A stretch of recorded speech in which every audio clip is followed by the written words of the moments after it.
ধরেন আর্জেন্টিনার strong point কি স্পেনের বিরুদ্ধে?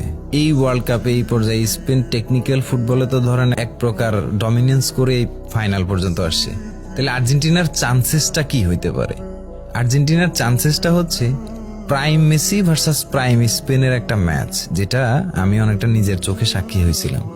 তো এখানে স্পেন আসলে প্রাইম স্পেন ছিল, মানে ওই স্পেন টিমটার উপরে আর কোনো স্প্যানিশ টিম হয় না অ্যাকচুয়ালি। 2010 সালের দিকের ব্যাপারে এটা, হয়তো ওইটা world cup winner Spain team ছিল এবং ওইটা ছিল স্পেনের খেলার স্ট্যান্ডার্ড এক্সাম্পল দেওয়ার টিম আর কি, যে স্পেন টিম এরকম।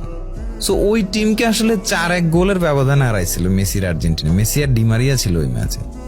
তো মেসি পুরা মিডফিল্ড একাই রান নিয়ে পার করে ফেলতো আর কি, এরকম সিনারিওটা ওই ম্যাচে হয়েছে। প্লে মেকিং করছে, লাইন ব্রেক করছে।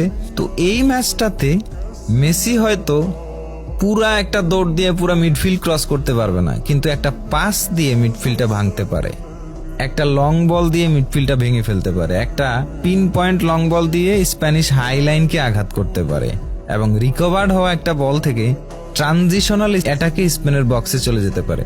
বল পজিশন, প্রগ্রেশন, বল নিয়ে খেলা, এই সব কিছুতে স্পেনই এগিয়ে থাকবে। সত্যি বলতে অফ দা বলে, মানে বল ছাড়া খেলায় আর্জেন্টিনা অনেক কমফোর্টেবল টিম ভাই। মানে বল লাগবে না, এমনি বসে থাকবো, মিড ব্লক দিয়ে পড়ে থাকবো, এখানে তোমরা খেলো, মানে সামনে আমাদের বক্সের সামনে টুকুর টুকুর করো, কোনো সমস্যা নেই।